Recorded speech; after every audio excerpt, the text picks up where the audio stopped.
It's time for Inside the Gamecocks, the show with Phil Mullinax and J.C. Sherbert. So, how many of you would say you speak English fairly well, but with some difficulty? Fat, drunk, and stupid is no way to go through life, son. You play to win the game. Now, let's take it away, J.C. and Phil. It's Tuesday, August 23rd. Welcome into Inside the Gamecocks, the show. I'm J.C. Sherbert. He is Phil Mullinax. Jam-packed episode today. I hope all of you are doing well. I want to go ahead and throw out the poll question right now because we have a guest right off the bat. It's kind of a one of those historical debates, Phil.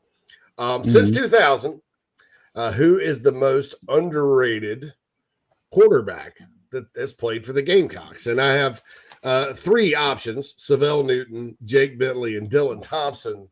And then other. and there's been a lot of other comments. So far, Dylan Thompson is by far and away taking the cake here. Yeah, interesting three though. Yeah, definitely a thought experiment. Yeah, and I went with Savell, and I'll talk about why. I did too. Here pretty soon. And the Nana Sports chat box, we want you guys to kind of chime in on that. If there's another one. Now, Phil Petty's been mentioned. Blake Mitchell's been mentioned. Some people just said Connor Shaw, if you think about the national end of things. But, we'll see kind of how all that goes with the poll question of today. Also going to have the iHelp Consulting mailbag later. Going to get in the Nana Sports chat box later. Going to interact with you guys a little bit there. Got Trey Biddy from hogsports.com, Phil. And he's in early today, correct? Yep, should be. He should be joining us here right at the shortly. Top of this hour. Yep, shortly. Yeah, sure, shortly, yeah. And so he's going to talk a little Razorbacks. I'll tell you this about Trey. There's a lot of folks that cover Arkansas. There's no one better than Trey at doing it. And I've known Trey my entire career. I've had the privilege of hanging out with him sometimes at conventions and stuff.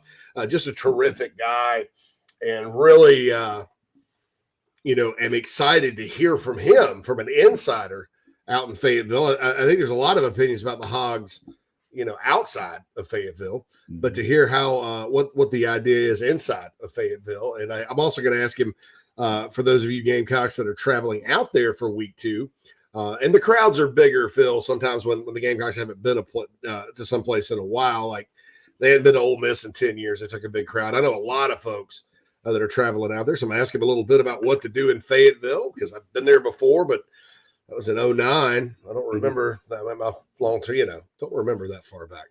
So looking forward to chatting with him when he gets pulled up.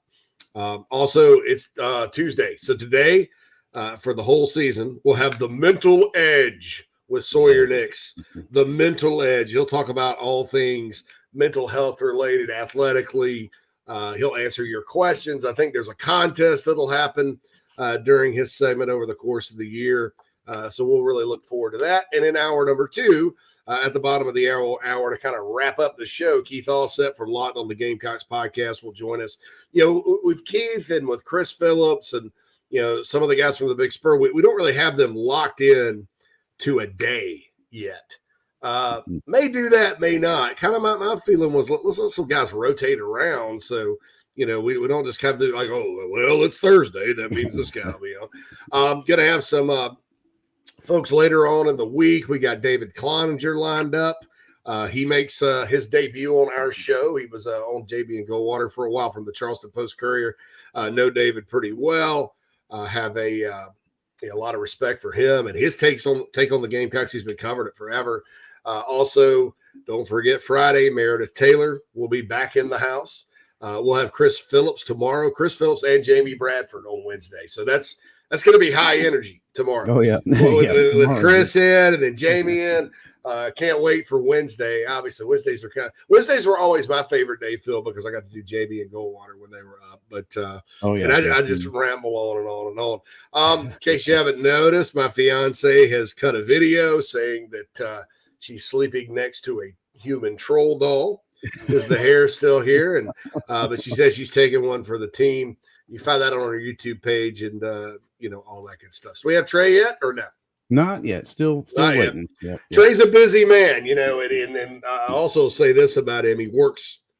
There's a lot of hard workers in our business, but he works exceptionally hard. He's covered everything, all sports out at Arkansas. And does a really good job. Happy. We were supposed to get him on. We tried to get him on last week. I couldn't do it. So he's too busy, but he's a busy man.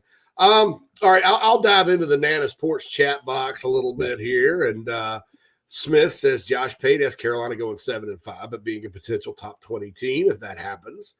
I think 7-5 or 8-4 regular season is a good outlook. Lots of clusters on that schedule of winnable games. I'm not conceding any games.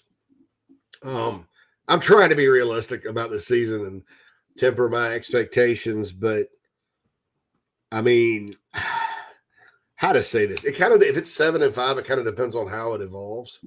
Who's hurt, how do they lose a game if they lose it, that type of thing. I think there's a lot of folks out there that are like, I guess just thinking that, hey, they got some new players, that'll get them to 7-5. I don't know, man. Maybe I have more faith in some of these players that, I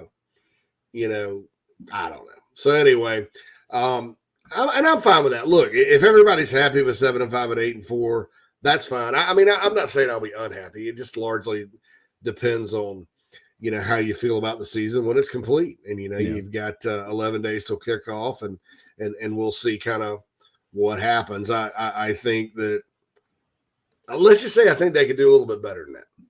Yeah. I think, a lot of people are coming into the season with a healthy dose of prove it. Well, and it's the type of offseason too, Phil, where everybody kind of has their little favorites. Yeah, right. Like there's really a lot. All right, so there's Alabama. And then that's it. Okay, I'm gonna say it. Everybody's clumping Georgia in there, but that's under the assumption Georgia's just gonna keep right on rolling, and maybe they will. Right. Yeah. I think in 2017, a lot of people didn't know that Clemson would keep on rolling, and they did. Even with Kelly Bryant at quarterback now, they're in a different league. That's just assuming that Georgia keeps right on rolling, and obviously I'd pick Georgia to win the East. Do I think that? Do I think they're third in the country? No, not. I mean, I don't know who is. But I mean, will they finish there? I doubt it. So nobody wants to let go of that. Apparently, everybody thinks A&M is just going to, because they signed this ungodly recruiting class that a bunch of true freshmen are ready to go take on the SEC. So there's a God forbid you can't have Carolina beat A&M this year. And then you have Arkansas, and Kentucky, and Tennessee. And Florida in various capacities to where, the way South Carolina can beat them because they're all everybody's favorite. And then you have the people that South Carolina is sort of their favorite, right? In kind of the off season. So, maybe those people think the Gamecocks will do a little better. I just think there's a lot of conceding right now. And if I look at matchups and I look at players returning and potential and all that, I don't know why the Gamecocks, can't maybe do a little better. That's just me. I'm not going to sit there and, sound like a homer or anything. I need to really see the team play before I can make any kind of grand statements. But I just, looking around the league, it's just one of those years where you just really don't know. Right. No, yeah, a lot of question marks across the board, especially in the East. Yeah, in the East. So Clint says, happy Tuesday, guys. 11 days until kickoff. Craig says, can't wait, Clint. How are you, my dude? Rodney, good morning. Let's go, baby. Garnet Rooster says, any week 0 games you're looking forward to? I'm going to watch Vandy, Hawaii. I'm going to try to catch some of Charlotte and Florida Atlantic just because the Gamecocks are playing them. Yeah, that Northwestern Nebraska game in Dublin is more interesting than maybe people think. Just because, all right, so number one for Gamecock fans, Ryan Helinski's starting for Northwestern, I think, unless there's other news out there. Correct me if I'm wrong. Last I heard he was starting. If you're Nebraska and you lose that game, yeah, right. Yeah. Scott Frost, it's going to get – hey, here we go, Phil. It's going to get frosty. Yeah, Get that's a little right. Yeah. frosty That'd out be in Lincoln. Scott Steam with that butt in that hot seat. Oh man, because you're going to have Nebraska has probably the best fans in college football. Beautiful stadium too. Flew over it, seen it in Lincoln. It's awesome. Yeah, yeah, and those poor people, their administration drug them out of the Big 12 to the Big 10 where they don't fit. And it's like they're not used to that. And, they're having to recruit Ohio, and they've plummeted. From one of the best programs in the country to like, oh well, they're in the Big 10 West. Oh, and I have an update from Trey. He is going to join us at noon. Noon. He said he needed an hour, so we'll see. Okay, we're going to see him at noon. That's okay. We can push Trey to noon, no problem. We'll just kind of flip the thing here, but still looking forward to talking to him. Oh, yeah. Clint says thanks for the magnet stickers and koozie, JC and Phil. Clint won the Nana Sports chat line trivia, and so he got his. I'm glad to see you got it. All right, so Craig makes a good point. He agrees with me about Savell Newton. And the reason I picked Savell over Jake and Dylan and Phil Petty and Blake Mitchell and all those guys, Savell didn't – I mean, he saved the 2006 season basically. Yeah. Right? And in 2005, he made a lot of great plays. In 2004, he made a lot of great plays. And they moved him all over the place. He never really could get traction at one spot. But the guy played all over and impacted the team. Probably in 2006 made more of a difference. That team was probably going nowhere, right? And Savell comes in. Did they run Steve Spurrier's offense like he wanted? No. But Savell kept Carolina in the hunt, won some games, ran the ball through it. Spurrier was a stroke of genius putting him in. And I just don't think a lot of people appreciate how good Savell Newton was. I think, Jake Bentley played during sort of a controversial time where, people were unhappy with the head coach and unhappy with the offensive coordinators and unhappy with the losses. And, and then Jake wasn't always consistent, but was he underrated in the grand scheme of things? In my opinion, probably. You'll look back on it. I mean, because I think the Jake Bentley haters are ridiculous. But I don't understand that about Jake. Dylan Thompson, who didn't really look all that good in 2012, comes off the bench, beats Clemson, comes off the bench again, and throws a touchdown to beat Michigan in the bowl. And then by the time he's a senior, sets the single season passing yardage record on a team that had a terrible defense. I could make a case for Dylan there, but I don't know. I went with Savell maybe because Savell helped in other ways, and I think there's always going to be a solid appreciation for Dylan Thompson because he went up there and beat Clemson that time, and he beat Michigan. And then he had the big year under Spurrier, even though it was 7-6. It was still kind of during the glory era, right? But I don't think there's enough appreciation for Savell. There's Perry Orth could be one of those guys. Perry actually was a pretty good quarterback that he just supporting cast wasn't there, and he lost a lot of close games as the starter. So anyway, that's that. Clint comes in and says, I agree. Savell's one of the most talented players ever to play at USC. Chase says, how do you find Nana's chat box? You're in Nana's chat box. You're Chase. in it. Yeah, you're in it, man. Welcome to Nana's chat box.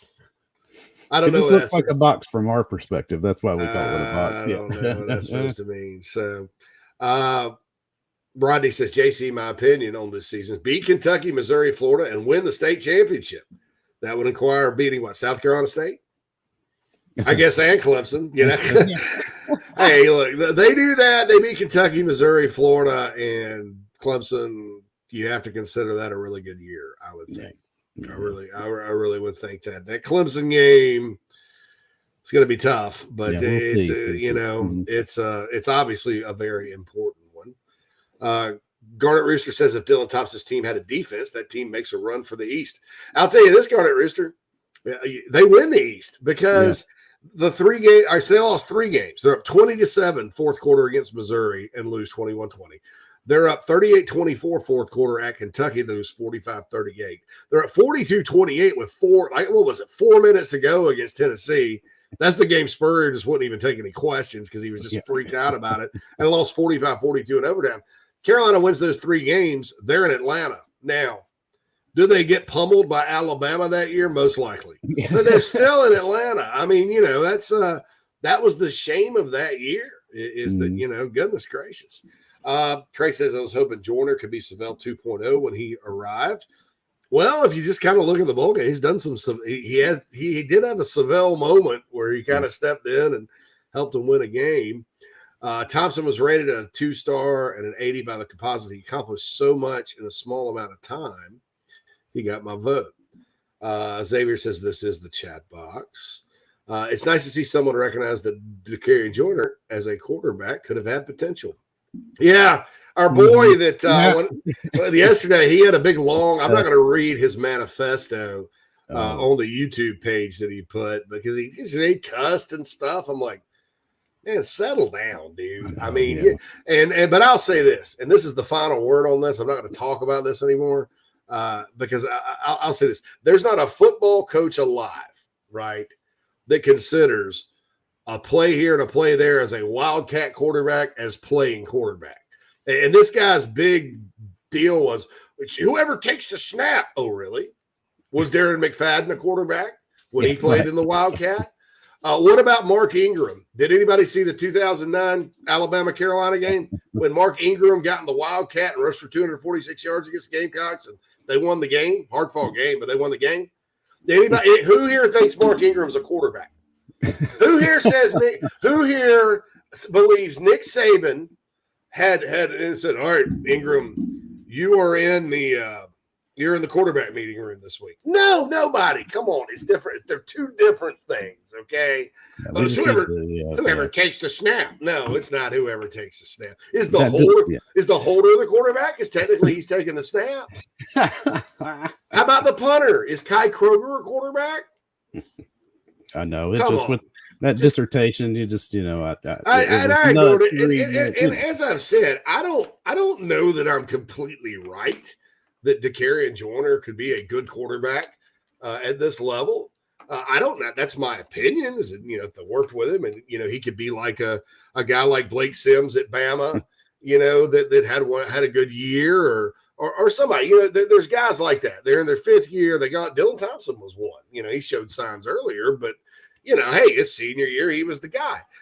Could I see something like that happening? Yeah. I mean, I think at this point, it's going to be hard to beat out Luke Doty with how much he's progressed, but I could have seen something like that happening. I don't know that I'm right about it, but I do know this. It's fundamentally unfair and quite frankly, shows a lack of intelligence to sit there and judge him as a quarterback based on a handful of snaps in a wildcat role. Okay, because any coach worth his salt that knows football is going to tell you those are 2 different things, right? Because again, Mark Ingram would have been, all right, are we supposed to judge him as a quarterback because of what he did against Carolina? No, the Wildcat's its own thing, right? And so I rest my case with that. I don't mind debating if he's good or not, but when you sit there and come at me with no, and you don't have your facts right, or your opinion is so out in left field that you're, believing that everybody that takes a snap is a quarterback, which, like I said, holders, punters, we're going, Kai Kroger threw a touchdown last year. Is he a quarterback, Phil? Yeah, that's right. Well, we will confer upon him an honorary degree of semantics. Yeah. So that's fine. But I'm done with that debate. You can write a manifesto on the YouTube page all you want. And all that good stuff. Chris says J.C. Benmore is currently on the Big Spur answering questions about Georgia State. He made some accusations about Shane in regards to Jordan Strong. Do you believe what Shane did is wrong? I do not. I know there were some hard feelings on the part of Georgia State. As far as how he ended up at South Carolina, to my knowledge, I mean, if there were tampering, they'd have probably turned Carolina in, and Carolina would have gotten in trouble. I mean, that's the bottom line. Now, you can get frustrated as a coach, I believe, that, when you lose players out of the portal, it's a frustrating time for all coaches, in terms of the portal. So I totally understand that. And I totally understand, that Georgia State fans and Ben are probably, heck, Jordan Strong was a walk-on receiver for them and developed there, right? And then he goes someplace else. That's going to happen to some group of 5 schools, unfortunately, and some FCS schools, unfortunately. That's just it's not as bad as it is in like basketball. But I understand the frustration there. But I believe that Beamer and I have no knowledge of Beamer and his staff, who, by the way, had just gotten there, right? Yeah. I have no knowledge that they did anything wrong. Clint says Frost will be fired on the tarmac in Dublin. He'll be out there on the tarmac in Dublin eating taters, eating cabbage. Give me some taters and cabbage and a Guinness. Oh, I'm being fired. Oh, Lord, Scott Frost.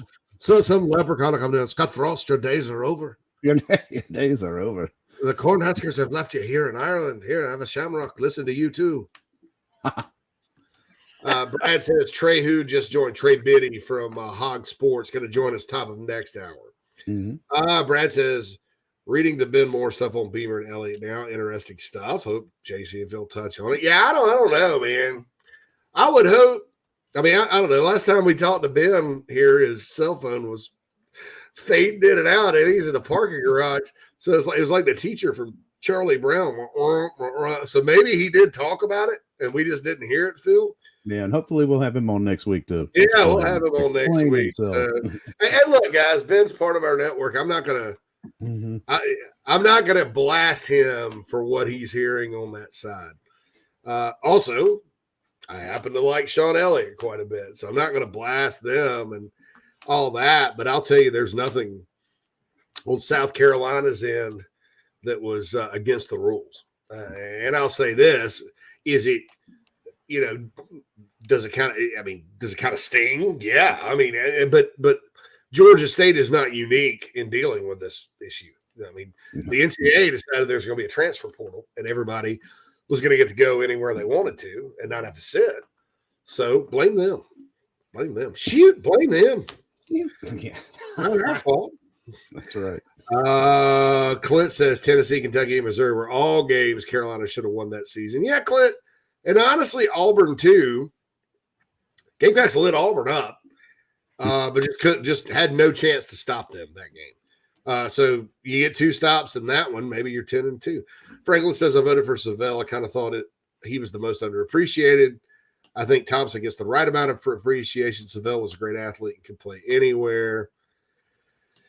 Clint says, yep, there's a difference in being a quarterback and taking snaps from the quarterback position. Absolutely. Don't you think? The argument. Yeah. That's the whole argument.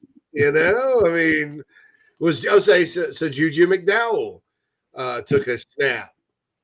Should we judge him as a quarterback? How about Omega Blake? He took a snap from center in the bowl game, which was a disastrous play. But should we maybe just put can we judge Omega Blake's? All right, here we go. Hot take of the century. Omega Blake is not an SEC quarterback. He's the worst quarterback in Carolina history. Brad says Ben claims there was tampering and they did report to the NCAA. South Carolina would have gotten in trouble for that, folks. So, whatever. Look, and I'm sorry that he's on the message board right now. I got to do this. I can't go deal with him. Maybe I'll text Whittle. But I mean, I'm telling you right now, nothing on South Carolina's end was wrong. And I don't want to get into this, man. It's just like, I know there was some butt hurt. And I agree with the butt hurt. It sucks to lose players. I have no problem with Sean Elliott being a little upset about it, right? Okay, there's no problem with that. That's coaching, man. And I'm not gonna sit here and take shots at Sean Elliott. Forget it. And I'm not, because I don't think he did anything wrong either. But there was no tampering, right? Tampering would have meant Jordan Strong wouldn't have played last year. Tampering would have meant Carolina would have gotten in serious trouble because that's about the only thing you can police. So if there was proof of tampering, bet your ass NCAA would have come in. Yeah. Probably a postseason ban, yeah. Mm-hmm. Yeah. And Austin, I agree. It's a bad idea to throw that around. Franklin says 2014 Auburn game was one of the best Spurrier called. Probably his last good game he called, in my opinion. Unfortunately, couldn't stop them. Clint says, speaking of Omega Blake, I haven't heard much from him in camp so far. Don't think you're going to right now. I think he's a year away, a couple years away at best. But, hey, you never know. So that's the Nana's Porch chat box. Right now, we're coming up against the mental edge, right, with Sawyer. Yes, sir. Yep. And he'll be up here in about 4 minutes. Yep. Lots of stuff on Twitter, too, in reaction to the poll question from today. The Black Wolf, I had to correct him. He said no love for Anthony Wright. I was like, since 2000, but that's okay. Anthony Wright was underrated. And Phil Petty probably could have been. See, I always thought Phil Petty got, I don't know. I always thought Phil Petty got a lot of love. That kind of thing. Our boy Brad Crawford chimes in on Twitter, right? By the way, I downloaded JB's clip that talked about Stoops being 4-23 against Florida, Georgia, and Tennessee. And some Kentucky fan tries to explain, I'll get to this later in the show, that, he explained that he wasn't talking about Shane. He was talking about himself when he was a young coach. And, he backtracked that big time. Oh, yes, sure. Sure he was, dude. Come here now. But Brad coming in strong with the Kentucky is 4-23. My man. That's right. We got to get Brad back on next week, Phil, to give his picks for the week and all that. And the beard is strong. The beard is strong right now with him. Very much. Okay, so that was a good opening. Time for the mental edge. And Brad chimes in. No worries, JC. It just seems like a poor professionalism for an insider on a sister site to come over to TBS and throw around accusations and whatnot. Thanks for what you guys do. I agree with you. I mean, I agree with you. I just can't do anything about it now. Just like a friend of mine posted something on the board the other night. It was late. I was out, with my fiance, and I'll, if I have to get on the board, I will. But I guess somebody's post got deleted, and it was just like, I don't know anything about it. I'll follow up tomorrow. I don't know anything about it. I'll follow up tomorrow. I'm sorry. I don't know anything about it. And so sometimes I just can't do anything about it. And if you hear me being frustrated about it, it's not that I'm frustrated with the requests. It's that that message board, I've had it for 15 years now. It's kind of like a child. I kind of got to, nurture it and make sure it's okay. And I feel a little helpless when I can't get to it. So that if I say I'm frustrated about not being able to get to it, it's because I can't. And that's why. It's nothing that you guys are saying, but I appreciate all the feedback there. But I'll say this just to put a bow on this thing before it gets larger, because as far as I'm concerned, it's not going to get larger. I don't blame Georgia State for being upset, losing a talented player like that they worked hard and developed. But South Carolina didn't do anything wrong. And had South Carolina done something wrong, they would have gotten in trouble. There's no bias. There's no bias toward South Carolina. Not at the NCAA. They're not certain schools. They love the NCAA would love to pop South Carolina because they're mad at Alabama or somebody, right? That's just how it is. So anyway, we got to get to the mental edge with Sawyer. Nana's Porch chat boxers. Get your questions ready for Sawyer, right, Phil? Yep. Throw them on in there, and we're going to pick one of them, and I believe we're going to give away some swag. Yeah. So if you have the best question for Sawyer, you get a Carolina Rise hat. More prizes. More prizes. By the way, Austin mailed off your barbecue sauce and magnet yesterday, so congrats for winning yesterday. So we got another prize to give away today, Phil. That's awesome. Yes, sir. All right, Sawyer Nix with the mental edge up next here on Inside the Gamecocks, the show. Just as your State Farm agent combines good neighbor service with surprisingly great rates, you can combine your home, auto, life, or small business insurance with Tony Pope State Farm Insurance today. And guess what you'll get? That's right, even more good neighbor service with surprisingly great rates. In fact, Tony Pope State Farm is your go-to agent anywhere in South Carolina, North Carolina, or Georgia for the service you deserve at the price you want. So try combining your home, life, auto, and or small business insurance today. Tony Pope State Farm has been in business for more than 30 years and can handle anything you need in the tri-state area. Once again, Tony Pope State Farm will help you mix and match perfectly. Call 843-851-2222 or visit tonypope.com today. Like a good neighbor, State Farm is there. If you're a listener, you know I feel strongly that if you're in the upstate and are in need of real estate services, Cindy Searfoss is your go-to person. Searfoss of Caldwell Banker Kane can help you with any of your realty needs right there in the upstate of South Carolina, Greenville, Spartanburg, Anderson, Oconee, Pickens, wherever you are. Cindy can help you with that. She's married to a diehard Gamecock fan, has been in the upstate for more than 35 years.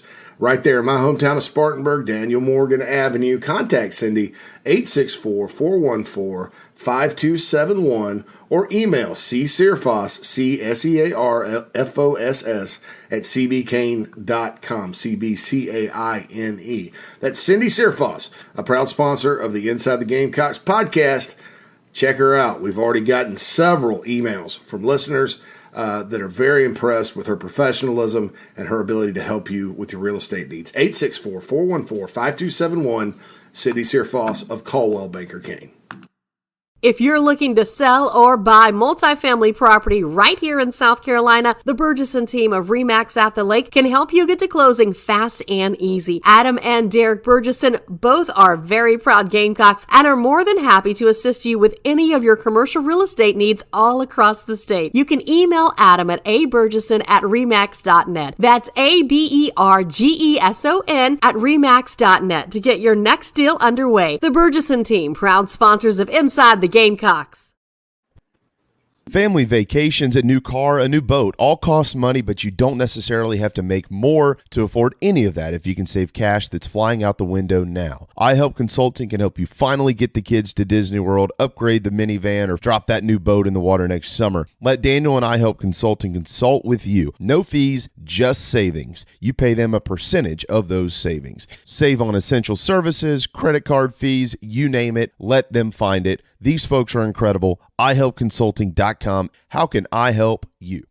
Attention golfers of all ages and skill sets.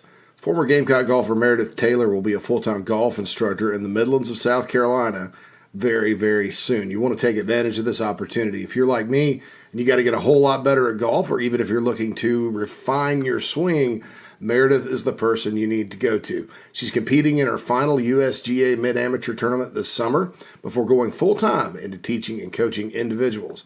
If you're in South Carolina, Meredith will be conducting in-person golf lessons at the Country Club of Lexington, half-hour, hour, on course. She'll play 9 or 18 with you. If you're out of state, though, this is really exciting. She'll be conducting virtual lessons. You can send in your swing for her expert analysis. Also, in November, she'll launch an online course with video instruction for all ages and skill levels. Meredith has 20-plus years of knowledge, former SEC golfer, all of that. So contact her on Twitter at MERTaylor, at MERTAYLOR, or go to McKellarEnterprises.org. McKellar spelled MCKELLAR, Enterprises.org. Her email's on the website, so you can connect with her for any other questions. Go get your golf game in order. Take advantage of Meredith Taylor and her services. Yep, time to get back to the show. Shoot. All right, my man. Welcome back to Inside the Gamecocks show. JC Sherbert, Phil Mullinax. It's time for our weekly segment, The Mental Edge with Sawyer Nix. Sawyer came on last week and had a great segment, and we feel like this is an important topic, and so we decided to just kind of make it a weekly deal here. So Sawyer, here we go. Next week will be in game week, game prep, game mode. Yep.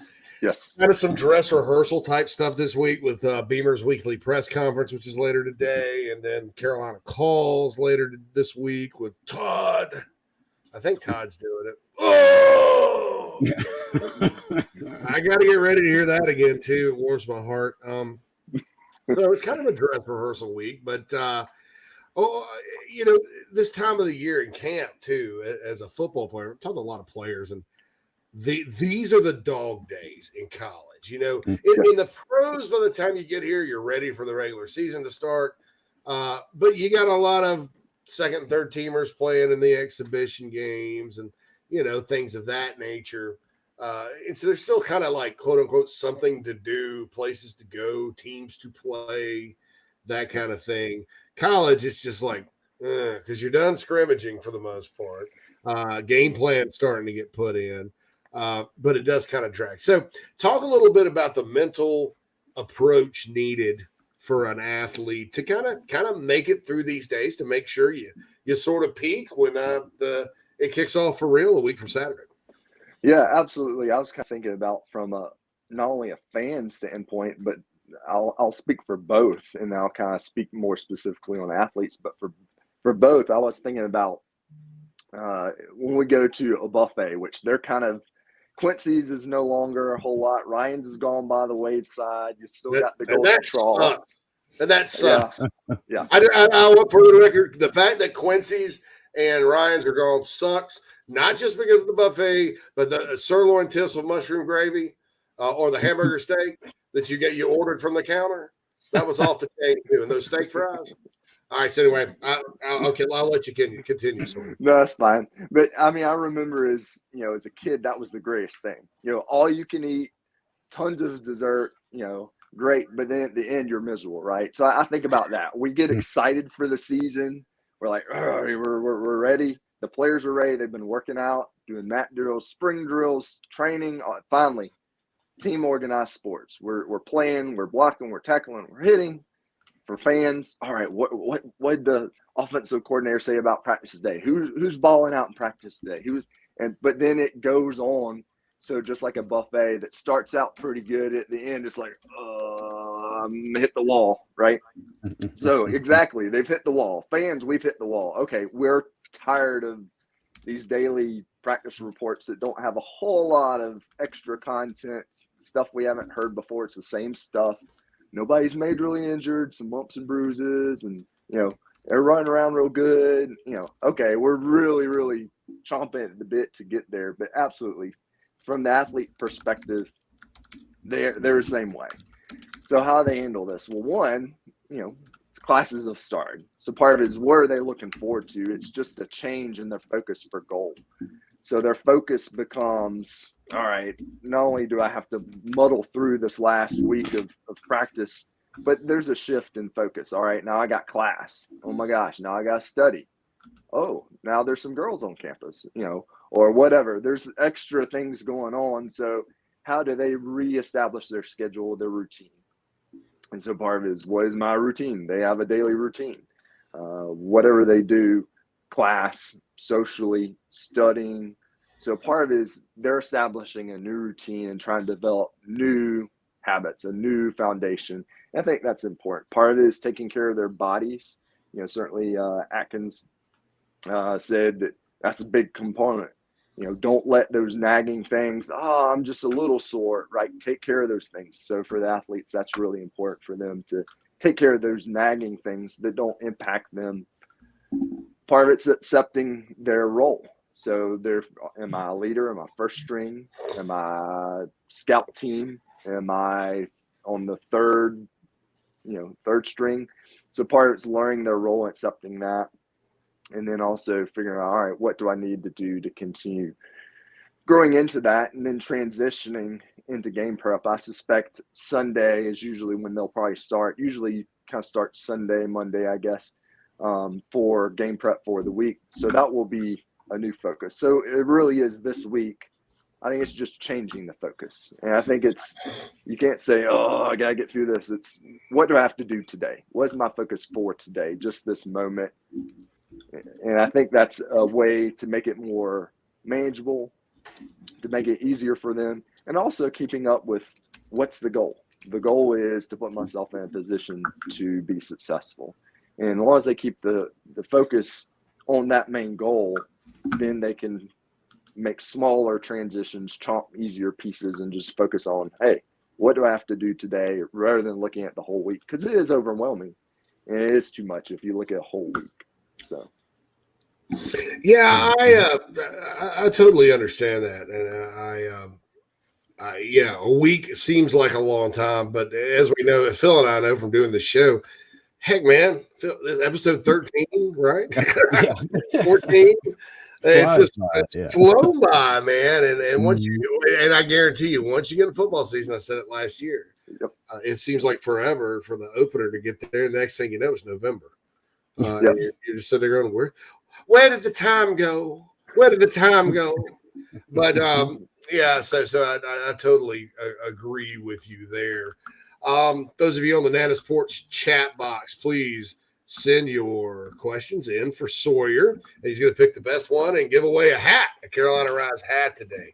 And also I'd like folks on the I Help Consulting mailbag shoot in a message there, or message via Twitter, either at Sawyer Nix, my name.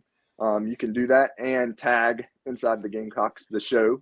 Yeah. Tag that and shoot me a question there, and that will be also because I'm a little biased. I can't usually see the show live, so I'm a Spotify is kind of my version that I usually listen to later on, or either the next morning working out. So I want to be open to all questions. So. Absolutely. And again, the email address is insidethegamecocks@gmail.com for the IM Consulting mailbag, or tweet to @the_Big_Spur_Pod to get your questions in for Sawyer Nix. And if he picks your question, you get a hat. How about that? And it's a good hat, Carolina Rise hat. So you help Carolina Rise and get a hat. So that's awesome just by sending in a outstanding question here. It's the Mental Edge with Sawyer Nix. We're gonna have him on every Tuesday. Okay, so you mentioned this was a good point about taking care of your body. And a lot of times coaches will say there's a difference between being hurt and being injured, being sore and having a medical condition that keeps you from playing. And a lot of times that goes into mental toughness, and some guys I think are, lack of a better term, too mentally tough, and they actually do end up hurting themselves. That's by being dumb. But, how so Nick Saban talks a lot about this, and he's really into the psychological part of it, about being mentally tough, powering through, and the difference between being injured and being hurt. Can you speak to that? And maybe some tips, even for those of us that don't play, that, maybe we don't feel like getting out of bed, or maybe we did stump our toe or something, or we got to power through it in everyday life. Right. So for the athletes, I would say for them, they need to treat everything as if it is nagging. Go, get treatment, ice, hot tub, cold tub, communicate with the staff, and then they'll say, oh yeah, it sounds fine. And then you can go on your way, but it's better to do that rather than hold back. And I got to be tough. I'm not going to let anybody know. And then, well, why didn't you tell us? Now you've cost us whatever. So certainly be on the forefront of that. I think being proactive, I guess maybe the key word there, and communicating about that. And then once you have that information, then it's information's power, right? So last week, I guess 2 Fridays ago, however many days it's been, part of me being proactive before I went to school to meet the teacher day was take a COVID test because I wasn't feeling well. So I could have said, I don't feel great, but I feel good enough to go. And so being proactive, I was like, let me just make sure in the realm of possibility. And sure enough, positive. And there we go. So I think being proactive in taking care of those things. And then once you have that, again, knowledge is power. And then okay, now I can really focus on mental toughness. And that's a topic I'm going to kind of dive in a little deeper in a future episode. Maybe an application for us I was thinking about is, what's our foundation? What is our foundation for functioning every day as a parent, spouse, coworker, boss, salesperson, whatever we're in daily life is thinking about our foundation. And I talk to clients a lot about that. And I kind of break it down in 4 areas. So physically, mentally, emotionally, socially, and spiritually. So physically for us, being active, taking steps, not being on the couch all the time. Part of that is having a balanced diet and appetite. So you probably remember, I don't know, it's been a couple of years ago, Snickers had a great commercial. And one particular football one had Betty White, and people changed, right? And the Snickers guy comes on, "You're not you when you're hungry, have a Snickers," right? So there's truth. People are hangry, we need to eat, but we don't need to eat a bunch of sludge because that can make us slow and not focus. So appetite is important. Having a balanced diet is important. Getting sleep. Don't even want to go into the statistics that say how bad adults do as far as sleeping, but we can't function if we're not getting enough sleep. We can't handle a problem at work. We can't handle some idiot that cuts us off in the road, if we're already at a deficiency. There's so many things that are outside of our control that go throughout our day, problems we experience, challenges. But one of the things is, how can we take care of things that we know? So physically is one of those things. The other thing is, get a checkup. It's always good. We need to get checkups to make sure our health is as good as possible. So that's kind of the physical cornerstone or table leg. The next one would be socially. So spend time with family and friends. For most people, that's pretty easy. I'm an introvert. It takes a little more effort for me to go out and do stuff because I'd rather, let me just get a couple of minutes of peace and quiet where nobody's bothering me or bugging me, and I don't have a 5-month-old crying and all those things. So sometimes it's a challenge, for me to get that extra social interaction, but we're created to interact with others and be social. And sometimes it's dealing with family and others. So sometimes when people are not doing well, they kind of internalize and shut down. So that's not helpful.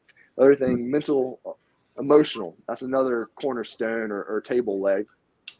Take breaks, do hobbies. Certainly JC and I, we need to get on the golf course. That's something I haven't done in a while, and I need to get back out there. I think our hobby, certainly Gamecocks, that's a hobby. But engage in some of those things to break up our day, to have something to look forward to, so that we can enjoy life.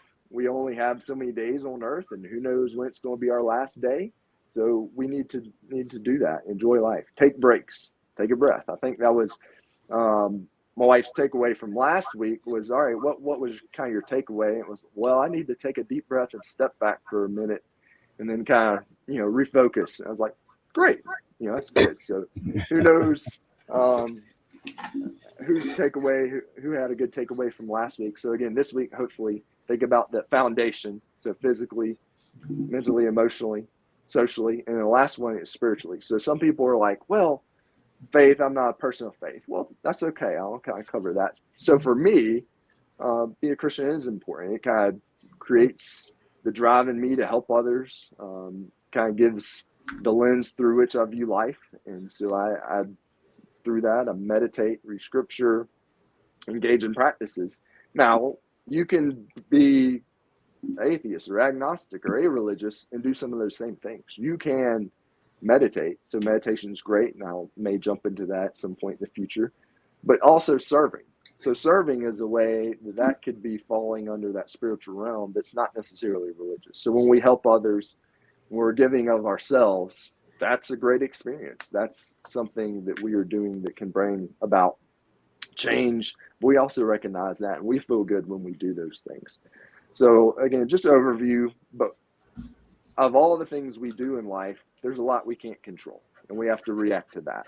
But part of the things that we can do is focus on that foundation for ourselves and our functioning. And again, just kind of covering those big cornerstones. And the changes need to be reasonable. If somebody's like, yeah, man, I haven't been working out. Don't go every day to the gym for the next month, right? That's not what we're saying. If you need to change your diet, I'm not going all plant-based, vegan, organic. That's not me. It ain't happening. I like chocolate. I like barbecue. So, but I need to make reasonable changes. I don't need to be eating bags of chips every day and extra snacks here and extra snacks there. And so these things are little, right? They're like, oh, they're just little, but they really are the foundation for our functioning. And just like the athletes, they have to have their foundation going into this week, kind of circling back, getting into this week to get through. It's reestablishing. All right, what is my foundation? What is my focus? What do I need to do? Oh yeah, yeah. And Sawyer, about since we're talking about players, the difference between just being a little hurt or actually getting a full out injury, and then something I was thinking about this weekend was, is there a different path you take mentally to get back on track if, say, you have a non-contact injury versus something that actually happens in game that maybe wasn't your fault or was completely incidental?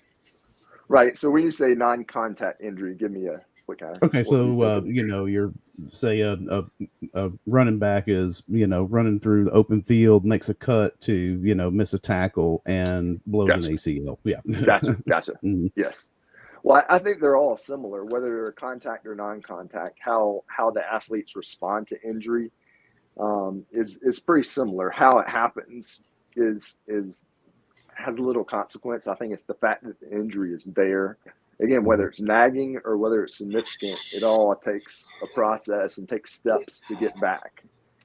I mentioned that last week, for Lloyd, it didn't happen overnight, and it takes time, and it takes mental reps. It takes confidence. It takes self-talk, and it takes being able to do it, actually show it and do it. And then it's like, oh, okay, I am back. And sometimes athletes, they kind of surprise themselves like, oh, okay, now I can really go.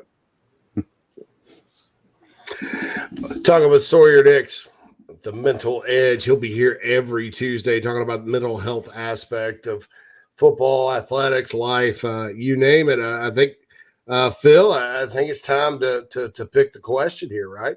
Yeah, we've got some in the Nana's Porch chat box here. Let's see.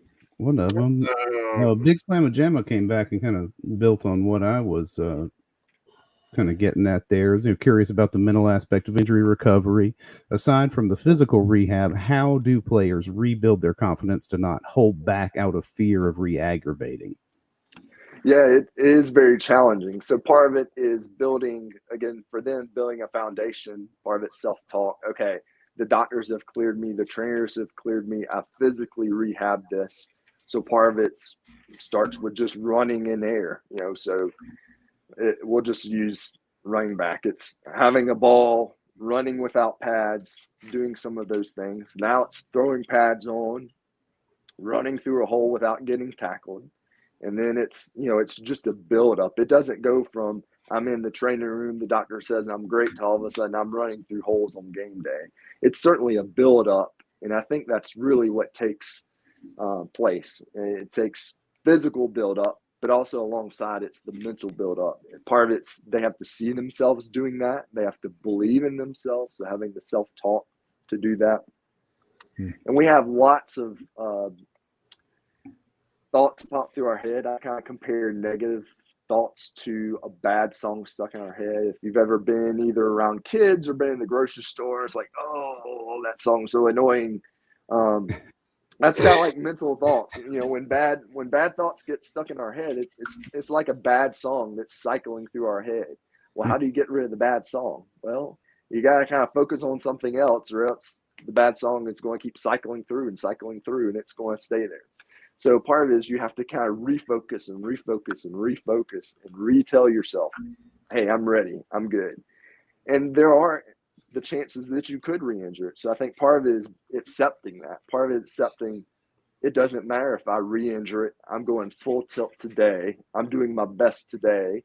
And whatever happens, happens. Same thing for us. We go out the door each day ready to tackle the world.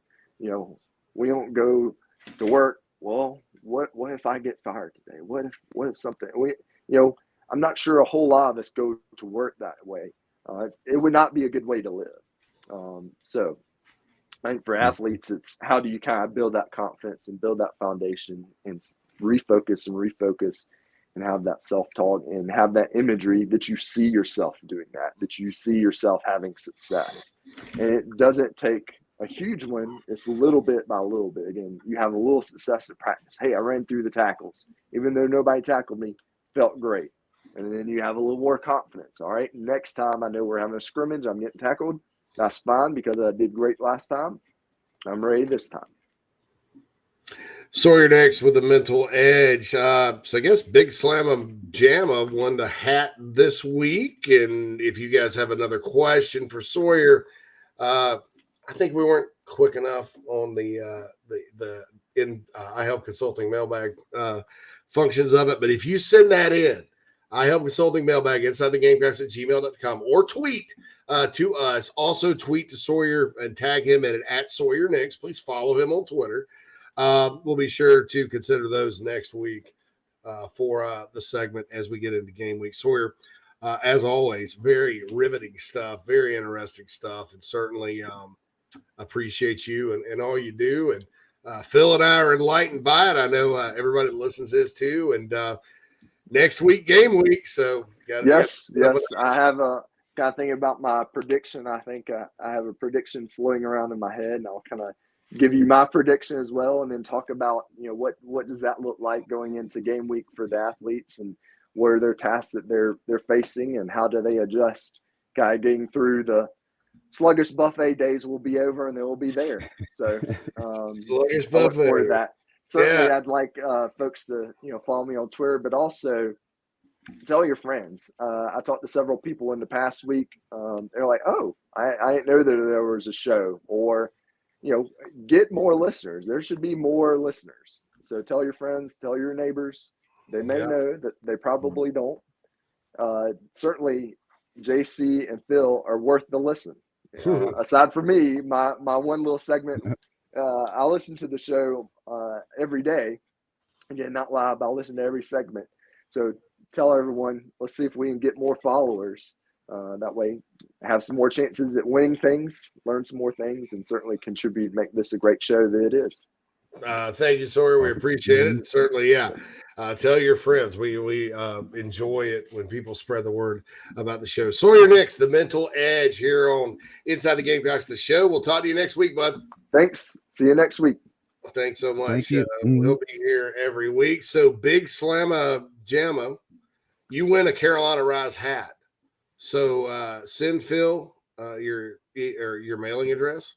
Yeah, email it to inside the Gamecocks at gmail.com, and we will get that out. Just tell us, and I'll get it out to you. If you get it to me here soon, probably put it in today's mail batch with the rest of the Carolina Rise stuff I have to send out. But all you guys that had questions on the chat box for Sawyer that we didn't get to, we got to figure out a way to do this, Phil. Maybe it's like maybe we we'll hold some of those over. I'd like to answer all of them. I don't know if we can. Send them to just copy and paste it, send it to inside the Gamecocks at gmail.com, and I'll have them answer them next week. So that's good. All right. Trey Biddy coming up top of the hour. Keith Allsep bottom of the hour as Inside the Gamecocks, the show rolls on. More of your chats, more of your emails and tweets. We'll get to it soon. And we'll be back after these messages. If you're a listener, I feel strongly that if you're in the upstate and are in need of real estate services, Cindy Searfoss is your go-to person. Searfoss of Caldwell Banker Kane can help you with any of your realty needs right there in the upstate of South Carolina, Greenville, Spartanburg, Anderson, Oconee, Pickens, wherever you are. Cindy can help you with that. She's married to a diehard Gamecock fan, has been in the upstate for more than 35 years. Right there in my hometown of Spartanburg, Daniel Morgan Avenue. Contact Cindy, 864-414-5271, or email csearfoss, CSEARFOSS, at cbcaine.com, CBCAINE. That's Cindy Searfoss, a proud sponsor of the Inside the Gamecocks podcast. Check her out. We've already gotten several emails from listeners that are very impressed with her professionalism and her ability to help you with your real estate needs. 864-414-5271, Cindy Searfoss of Caldwell Banker Kane. If you're looking to sell or buy multifamily property right here in South Carolina, the Burgesson team of RE/MAX at the Lake can help you get to closing fast and easy. Adam and Derek Burgesson both are very proud Gamecocks and are more than happy to assist you with any of your commercial real estate needs all across the state. You can email Adam at aburgesson@remax.net. That's ABERGESON at remax.net to get your next deal underway. The Burgesson team, proud sponsors of Inside the Gamecocks. Hey, man, are you sick and tired of your business computer guy? Yes, he takes forever to call me back and doesn't always respond to the requests. Yeah, same here. I'm paying him good money. I constantly have issues, and I'm worried he's not backing up my network and securing it properly. Oh, I feel that, man. My head hurts, but I have a good lead on a good idea. I'm calling your boy Matthew Odom today from Heritage Digital. Heritage Digital is an IT firm that specializes in making sure your IT network runs like a dream. If you have 1 or 500 employees, it doesn't matter. They do it all for one monthly fee and have clients from South Carolina all the way to California. Yeah, I heard that monthly fee's low too, so I don't know why I didn't even think of that. Do you have 843-699-1001 as Matt's contact number? Yeah, man, I sure do that. Or you can go to heritagedigital.com. Man, I hear they do a no-cost assessment. Boy, this will help me. Yeah, I bet. I'm getting on that and encouraging everyone else to do the same. Heritage Digital, 843-699-1001 or heritagedigital.com, a proud sponsor of Inside the Gamecocks, the show. Family vacations, a new car, a new boat, all cost money, but you don't necessarily have to make more to afford any of that if you can save cash that's flying out the window now. iHelp Consulting can help you finally get the kids to Disney World, upgrade the minivan, or drop that new boat in the water next summer. Let Daniel and iHelp Consulting consult with you. No fees, just savings. You pay them a percentage of those savings. Save on essential services, credit card fees, you name it. Let them find it. These folks are incredible. iHelpConsulting.com. How can I help you? Let's say you need catering, you need a food truck, you just need to get some delicious food to feed some people. Nana's Porch is the place for you. I've known Chris, the owner, for years now. They helped with the Big Spur Golf Tournament, catering it. It was delicious. I highly encourage you to go visit nanasporch.com. That's nanasporch.com right now to take a look at their services, their menu items, everything you may need for your event, the professionalism, the food, the taste. It's unrivaled in this space. 336-259-7550 is the phone number. Or again, go to nanasporch.com. We talk about them all the time. They sponsor the chat line here on the podcast, but wanted to tell you about it right here, straight from JC. Tell them JC sent you, and please support this Gamecock-owned and operated business. Also a proud sponsor of Inside the Gamecocks, the show. This is JC's fiance, Nat. Life is all about making sacrifices. I now sleep next to the human troll doll. I'm taking one for the team. Go Gamecocks. Now back to JC and Phil. Welcome back inside the Gamecocks, the show. I want to welcome in off the Meredith Taylor guest line. By the way, hour number 1, sponsored by Cindy Searfoss Realtor. Hour number 2, sponsored by the Burgesson team at RE/MAX at the Lake. We appreciate their sponsorships. My man, Trey Biddy from Hog Sports. Trey, it's really good to see you, man. We talked with the commercials about Nana's Porch being unrivaled. Trey's unrivaled when it comes to Razorback athletics out there. Just get right to it, man. Lots of excitement that you hear externally about this Razorback football season. It's kind of been building the last 2 years under Sam Pittman. Just kind of talk about the ascension of the program and, what the expectation is around Fayetteville and around Arkansas. South Carolina's far away from out there, so we maybe don't hear as much about what's going on out there in the state. What's kind of the feel? Yeah, it's not too long ago we'd have talked all the time, wouldn't it? I mean, yeah, these two programs obviously started playing together in 1992 when both joined the SEC, and they just changed that up. But it's good to see South Carolina again in Fayetteville. It's been a while, and I think this is going to be an interesting matchup. Two programs that are, trying to rebuild through, I guess, a culture change type of head coach, a fit. And, I'm not so sure that South Carolina didn't look a little bit at what Arkansas had done with Sam Pittman hire when they went after Shane Beamer. And, Arkansas in the same mold, maybe following some other coaches that kind of did the same thing. I've always said with Arkansas, when Chad Morris was the head coach, that the talent on the team was not a reflection of the record. I think the buy-in wasn't there, the culture. Chad Morris was just a terrible fit at Arkansas and a really bad head coach, to be frank. I mean, we can talk about winning SEC games, right? That's hard to do, but there's no reason you should be getting stomped in your backyard against Western Kentucky or North Texas, or losing to Colorado State or San Jose State. Some of these programs, it's just ridiculous. And so, yes, he had a rebuild on his hands, but not quite as big a rebuild, I think, as a lot of the people outside thought. So, what Pittman did that I like was first press conference, he came in and told the guys, hey, you didn't choose me, not first press conference, first meeting with the team. You didn't choose me, but I chose you. I don't want anybody to transfer, which was in stark contrast to what Chad Morris did, which I thought he lost the team the very first meeting he had with them. So Pittman, that first year, breathed some life back in the program. They went on the road to Starkville, beat Mississippi State, lost to Auburn the following game on that. I don't know if you Gamecock fans are familiar with the way that game ended. I saw it. Yeah. not a good. Yeah. I was pulling for the Hogs that whole year because they played Georgia tough first half, in 2020 and all that good stuff. Yeah, there were 3 games that year that, were decided by kicks at the end that Arkansas lost. They could have won 6 games that year, had a chance to maybe win another one with a bowl game that got canceled. But the last year, I think, surprised a lot of people. I think a lot of people expected Arkansas to take a step up, get into that bowl eligibility range, but 9 wins, I think, surprised a lot of people. And a lot of that was KJ Jefferson and filling some holes in the transfer portal.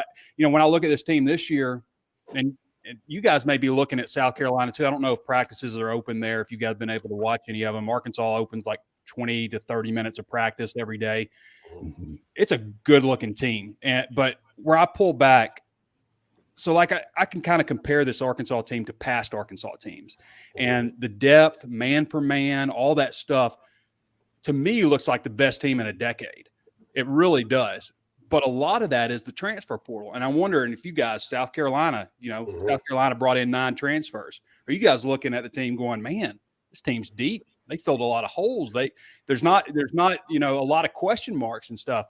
And, I look at Ole Miss. Ole Miss brought in 17 transfers. 39% of their roster is new.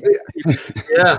Which is astounding. But, 17 transfers, an eighth of that a couple of years ago would have been a pretty hefty haul, in the transfer portal. So I just wonder about other SEC teams. Is every team just elevated because of the transfer portal? Because looking at Arkansas compared to past Arkansas teams, I think they look great right now. So I'm just wondering if everybody else feels the same way. South Carolina has benefited by it, positions of need. It just seemed like, the holes that were on the roster last year, they patched those. And then the COVID year, too, where everybody got a red shirt. South Carolina's got a lot of really older players. I mean, their 2 starting linebackers could be like a combined 47 years old.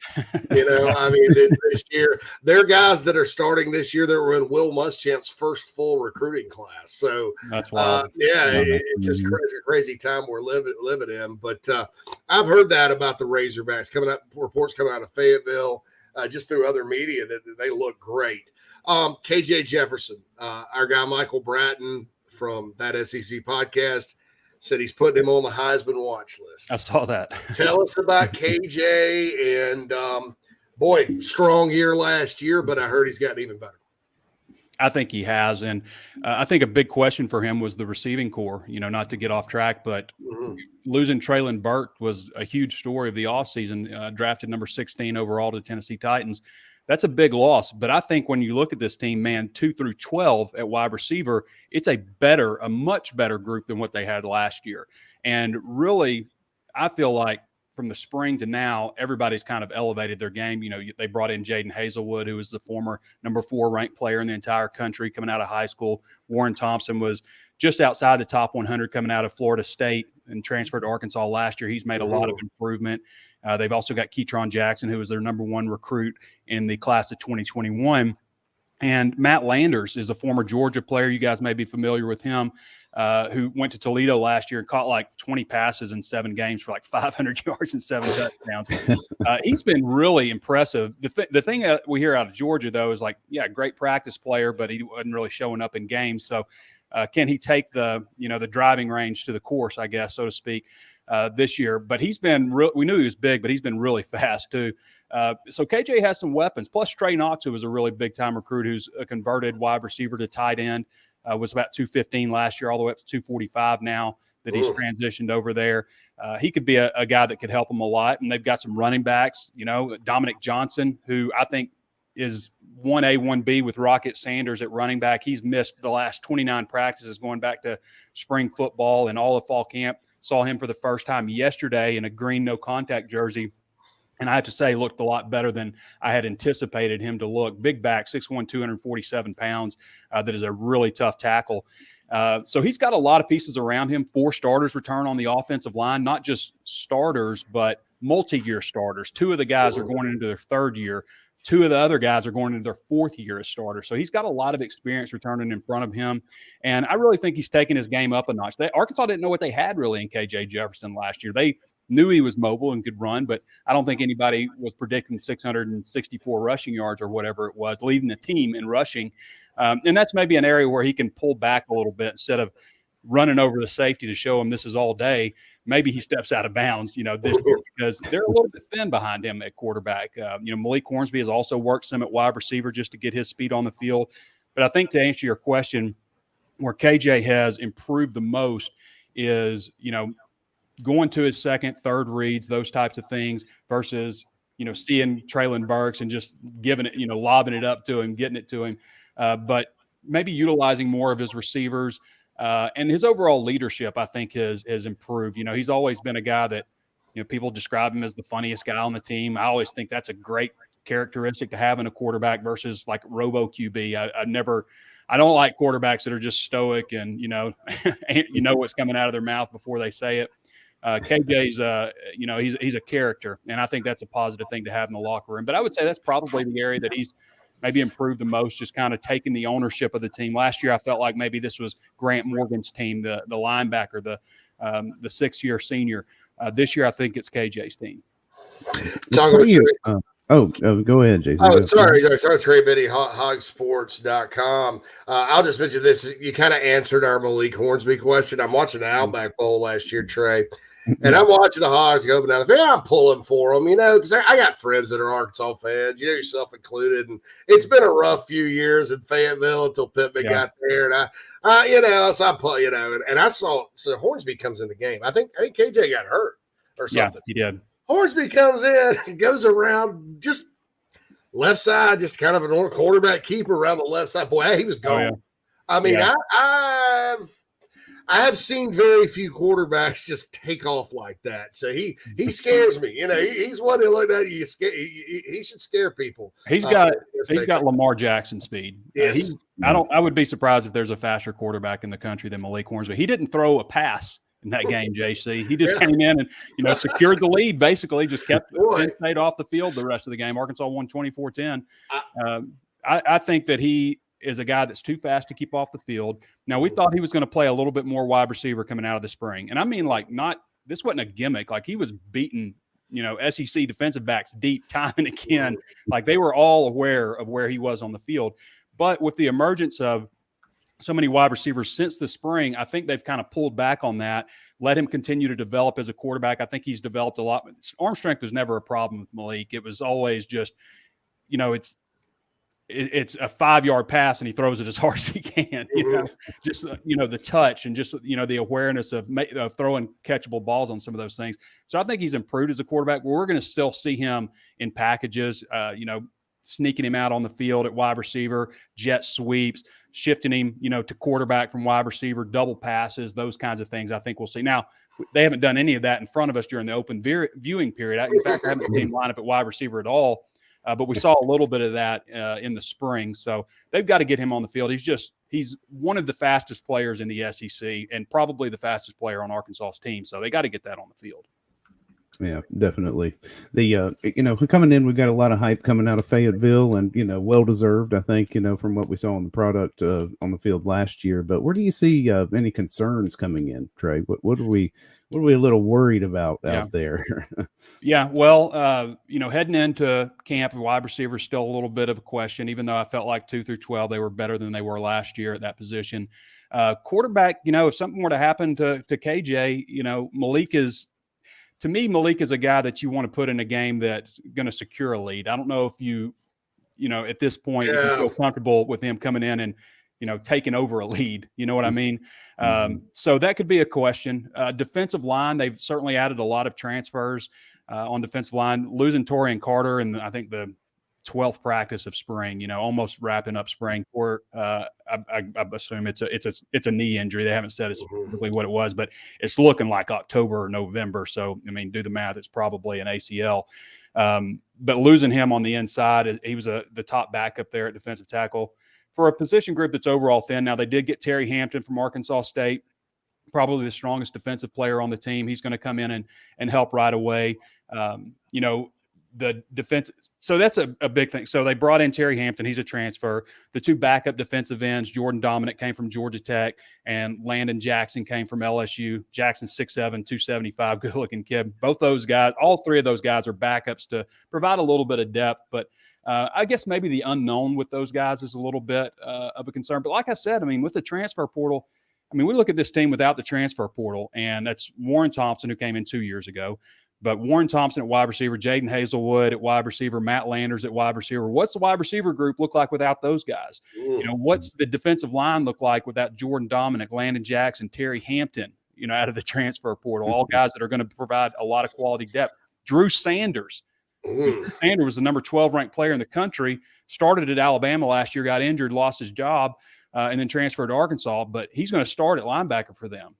Dwight McGlothern out of LSU, who started 6 games for them at cornerback. Latavius Brini, who started 12 games for Georgia last year, won the national championship. What does Arkansas look like without those guys? To me, there's some holes, but due to the transfer portal, they knew what they needed to go out and address. And I think that they hit a home run in the transfer portal. It's a top 10 class. South Carolina, you guys probably saying the same thing about the South Carolina class, a top 10 transfer class.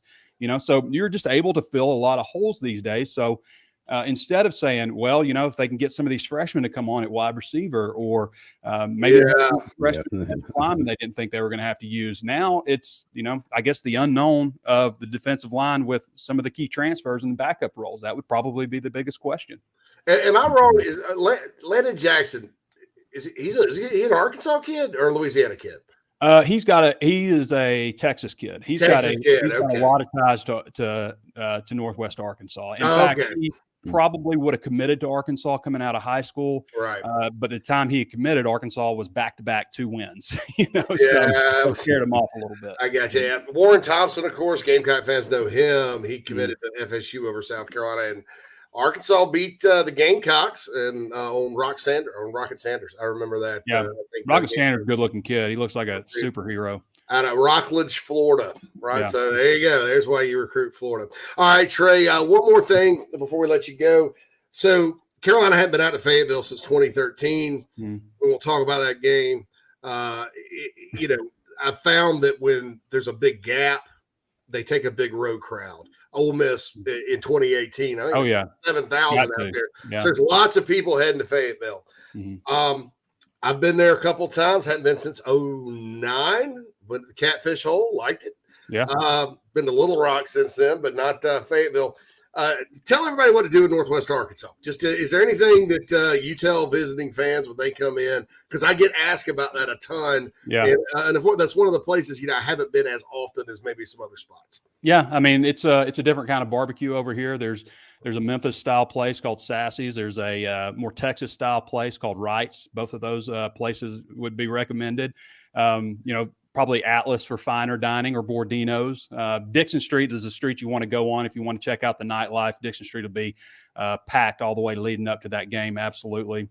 So that's the strip that and there's plenty of stuff to find to do on Dixon Street. If you're looking for something a little more culturally significant. I would say Crystal Bridges Museum of American Art, which is basically funded by the Walton family, and it's in Bentonville, which is the home of Walmart. And that's an interesting thing about Northwest Arkansas. I think a lot of people don't realize, like, Walmart's the world's largest retailer, located in Northwest Arkansas, and Tyson Foods is the world's largest meat producer, also located in Northwest Arkansas. So there's a lot of people coming in from all parts of the country due to those connections. You know, every major business has offices nearby. So, you know, Fayetteville, Arkansas is an eclectic place, and it's a cool town. It's annually rated one of the top 5 places to live in the country on U.S. News and World Report. So there's a lot of fun stuff to do here, and a lot of great food, and you know, some culturally significant things too. Trey, that was awesome. Everybody's fired up about that now, because you just helped a lot of people with their plans. They're writing that down, checking it out. Trey, we certainly appreciate you coming on with us, man, and you know, good luck to you this season with your coverage and stuff. I've, you know, always thought it was great, and certainly this was a great segment today. I appreciate you taking the time. I think we're going to talk again in a couple of weeks. Oh yeah, I think we will. We'll have to get past that Cincinnati game and that Georgia State game on our end. So we'll talk to you very soon, Trey. All right, thanks, guys. Thanks, buddy. Man, sometimes you have a guest and it's just, and I know I hyped it, right? Yeah. But it lived up to the hype, didn't it? Oh, yeah, for sure. Trey. Hey, how about Trey's studio, too? I love the bricks in the back. I know. I need a studio. I need lighting. Man, Makes me want to go set up in the garage. Yeah, that's crazy. That's crazy. And Lutz asked, did the Arkansas secondary run for the hills this season? Yeah, and Trey went through the guys they have started. They got a player from Georgia, Breeny, is starting in their secondary, and they got a player from LSU that started 6 games. So, like he said, the transfer portal for Arkansas they're very good. They got some guys, they lost some guys to the portal, especially the Louisiana kids they'd recruited to LSU. I think LSU just hung out a shingle. Of course, the Gamecocks lost a linebacker and said, anybody that's from Louisiana that's at another school, if you can play, come back. Yeah, come back. Yeah, that's right. Come back home. The Fighting Tigers. Go Tigers. Go. Ron Kelly. This is Coach O. Go Tigers. Christopher Hall. Christopher says, where can I buy a Carolina Rise hat? I need one. Go to CarolinaRiseMembers.com, and they're there on the website. If you don't want to do that, you can email me inside the Gamecocks at gmail.com, and I'll send you the Venmo, and you can Venmo Carolina Rise some money, and I'll make sure it gets out to you. If you don't want to jump through the hoops on that, I'll be glad to sell you one. Let them go for $30. So that's the case. They're nice though. They're embroidered and all that good stuff. Craig asked, I hope Trey answered your questions about Hornsby. Charleston Fitness Equipment says, your fiance is beautiful. Thank you. Shout out to Nat, right? Yeah. Shout out to Nat. How about that? Clint says, I like Trey, very positive without being a total homer. Yeah. Hey, Clint, man, look, Trey calls it like it is because, boy, when Chad Morris was there, keep in mind, dude, when Chad Morris was there, they were so bad that they lost a kid to the transfer portal, right, to Western Kentucky, who's from Arkansas, who was a 4-star kid who was kind of like their quarterback of the future. Morris runs him off. So he goes to Western Kentucky and plays up there. Clayton White was actually on that Western Kentucky staff, I think. And so the last game, there's 30,000 people in Donald Reynolds Razorback Stadium. Western Kentucky comes in, beats them 45-19 at home. At home, yeah. Right. And that kid, his name escapes me. I think it's Charlton, Charleston, something like that. He lights them up, and that's a quarterback that Chad Morris ran off. So that would have been like Brandon McElwain coming in and lighting up Muschamp the Gamecock for Western Kentucky, or a team you should never lose to. So that's the deal there. Adam says, are y'all going to be at the first game? I'm going to give you like a maybe on that, because there's a certain scenario that would get me there. And then Clint says, I get the feeling he didn't like Chad Morris. Well, who would? I don't know of a daggum a Razorback fan that did like him. Yeah. I mean, he got fired after 2 seasons. 2. And I forgot to ask, and I'll ask Trey next time about Justin Stepp. I know he's very familiar with Justin's work, and because of course Stepp stayed on under Pittman and all that after coming with Morris, and I know Trey's got a lot of good things to say about South Carolina receivers coach Justin Stepp. This is gonna be a tough game. I think this one is going to be a very big challenge for South Carolina to go out there and win. Just after reading everything, looking at the personnel, talking to Trey, all that good stuff. Carolina's going to have to be very, very disciplined on defense. Oh, yeah. Win this game. And even then, it's going to be tough. And I think Carolina's offense can't go out there and just piddle around. You're going to have to go up and down. Because I think if they do have a weakness, and Trey touched on this, it's not that their defensive line isn't talented. It's that maybe they're a little bit unproven at this level, that kind of thing. South Carolina could end up getting – they're going to have a good game plan, right? All this the talk last year with Satterfield and then Clayton White and all that, those guys are going to have great game plans for this one, because I'll tell you this, I'll bet you, I mean, there's no doubt in my mind Arkansas will have a great game plan with Kendall Browse and Barry Odom. Oh, yeah, they're going to come in ready. Yeah, right there. So that's the deal there. We got Keith Allsep coming up, bottom of the hour. Going to get into the iHelp Consulting mailbag. There's 2 ways to get in the mailbag: inside the Gamecocks at gmail.com or tweet to @TheBigSpurPod. If you've tweeted to us today, we may not get to you. Had to move Trey to this hour, and it was worth it. I think we'd all agree. Oh, yeah. And all that. So Bear, his name's Bear. He says, longtime listener, first-time emailer, who is controlling the scheduling for Carolina? I've enjoyed the Power 5 non-con matchups. I can even understand, but don't agree, but also understand the logic of playing in-state schools to keep the money in state. But ECU last year on the road was a head-scratcher and almost a disaster. App State a couple of years ago at home was a disaster. And this year we could really lose a tune-up game, not a fired-up Georgia State team featuring our former interim head coach with a massive chip on his shoulder. I don't understand these out-of-state Group of 5 matchups.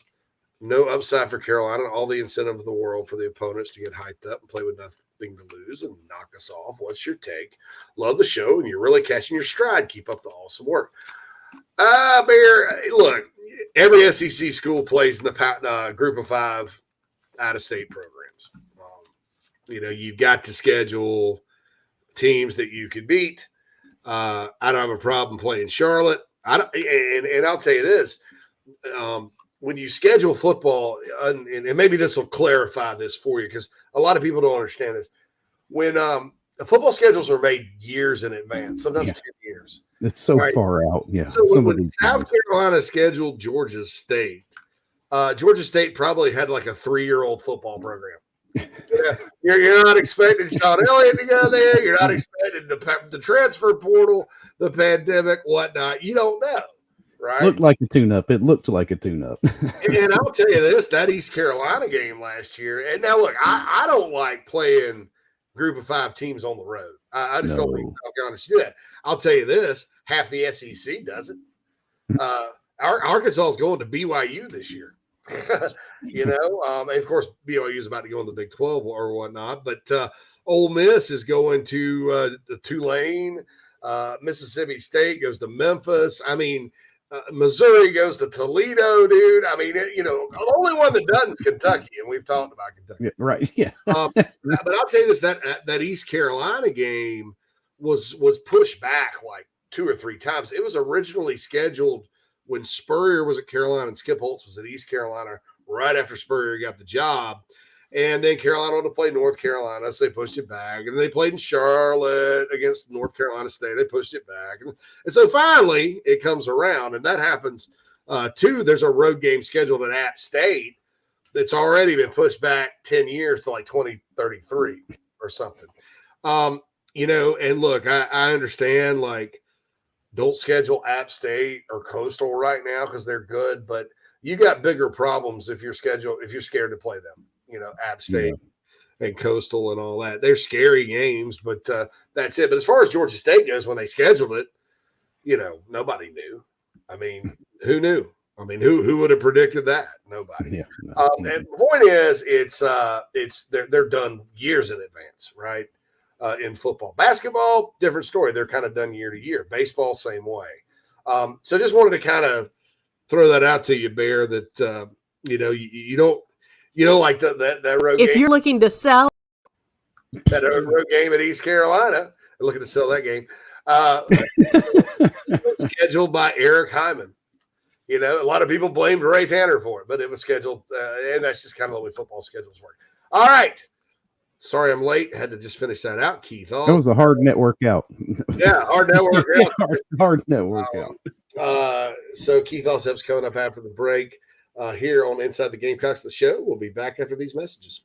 If you're looking to sell or buy multifamily property right here in South Carolina, the Burgesson team of RE/MAX at the Lake can help you get to closing fast and easy. Adam and Derek Burgesson both are very proud Gamecocks and are more than happy to assist you with any of your commercial real estate needs all across the state. You can email Adam at aburgesson@remax.net. That's ABERGESON at remax.net to get your next deal underway. The Burgesson team, proud sponsors of Inside the Gamecocks.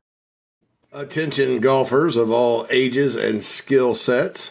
Former Gamecock golfer Meredith Taylor will be a full-time golf instructor in the Midlands of South Carolina very, very soon. You want to take advantage of this opportunity. If you're like me and you got to get a whole lot better at golf, or even if you're looking to refine your swing, Meredith is the person you need to go to. She's competing in her final USGA Mid-Amateur Tournament this summer before going full-time into teaching and coaching individuals.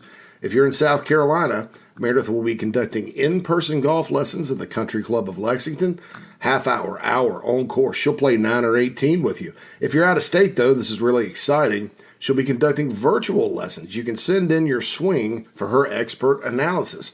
Also, in November, she'll launch an online course with video instruction for all ages and skill levels. Meredith has 20-plus years of knowledge, former SEC golfer, all of that. So contact her on Twitter at MerTaylor, at MERTAYLOR, or go to McKellarEnterprises.org. McKellar spelled MCKELLAR, Enterprises.org. Her email's on the website, so you can connect with her for any other questions.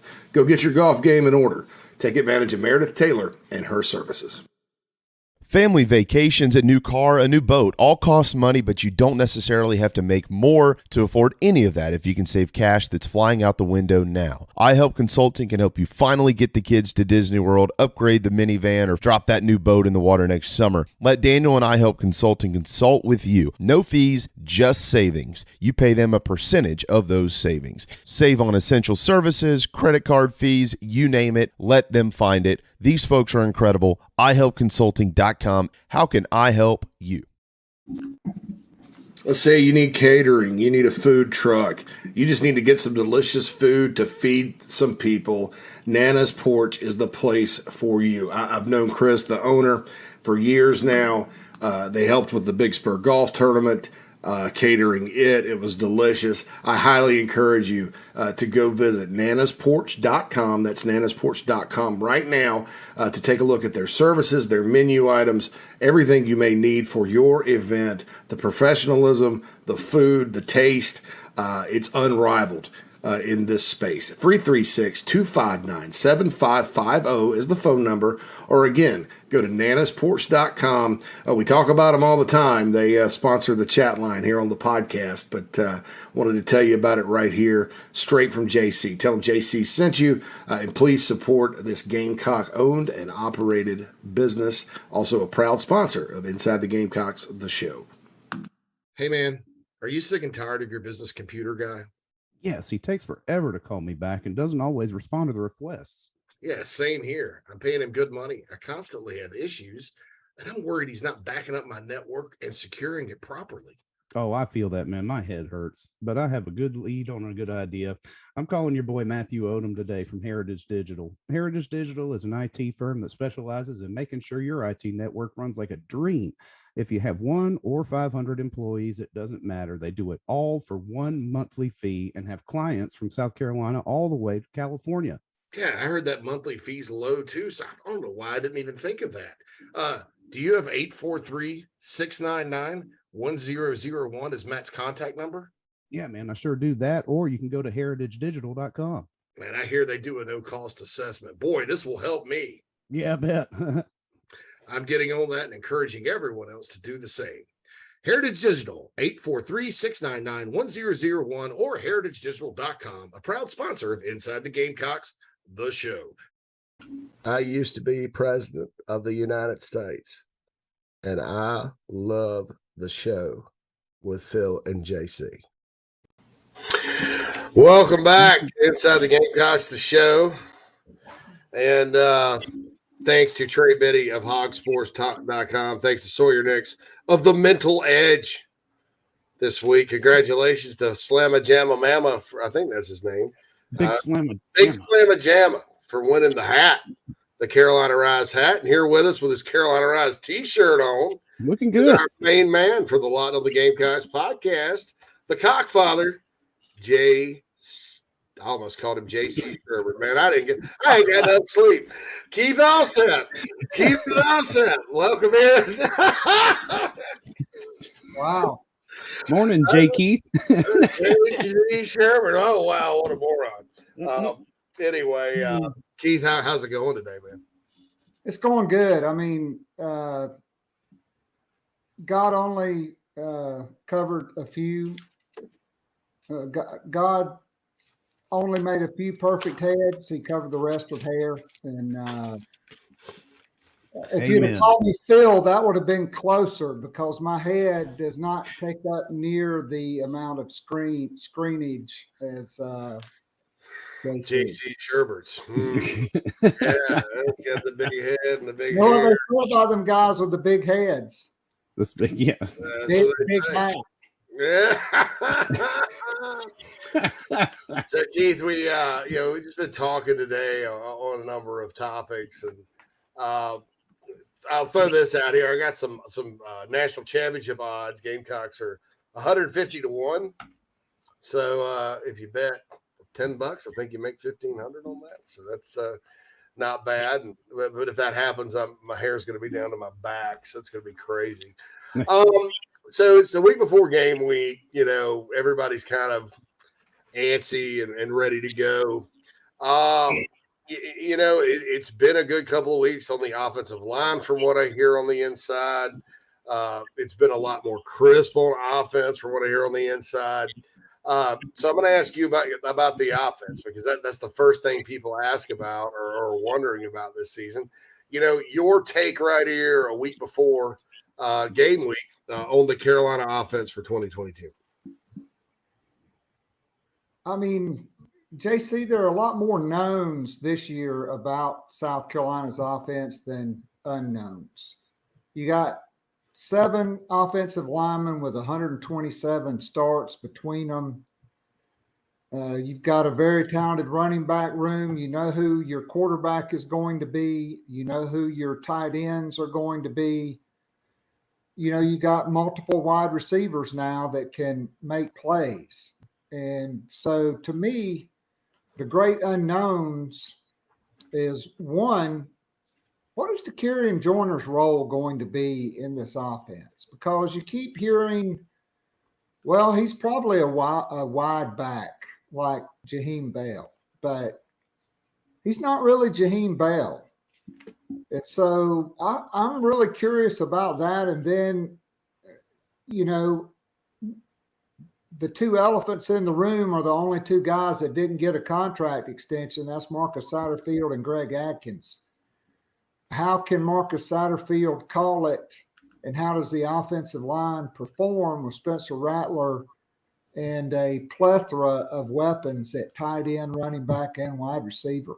To me, those are the questions, but there's a lot of knowns and a lot of positives about this offense with really an elite quarterback. JC, you know this better than anybody. I mean, generally, unless it's Stetson Bennett and Alabama's best two wide receivers are out. Generally, when most things are close or equal, the team with the better quarterback wins. And South Carolina is going to have the better quarterback maybe in every single game. Spencer Rattler. Yes, that's true. Maybe in every single game, if you look at it. Of course, just talked to Trey Biddy, KJ Jefferson. Lots of excitement out there about him at Arkansas this year. But if Spencer Rattler plays up to his potential, I agree. I don't think there are many people with an arm like Spencer's got and all that good stuff. I don't know what to think about the play calling. I'm probably just gonna, or the offense, the scheme in general. I'm probably just gonna stop listening to Marcus Satterfield's press conferences because, I personally kind of get a little bit nervous about some of the things, but I think we also know enough from hearing him last year that a lot of times, he just says things. It's just it's not really, take it with a grain of salt.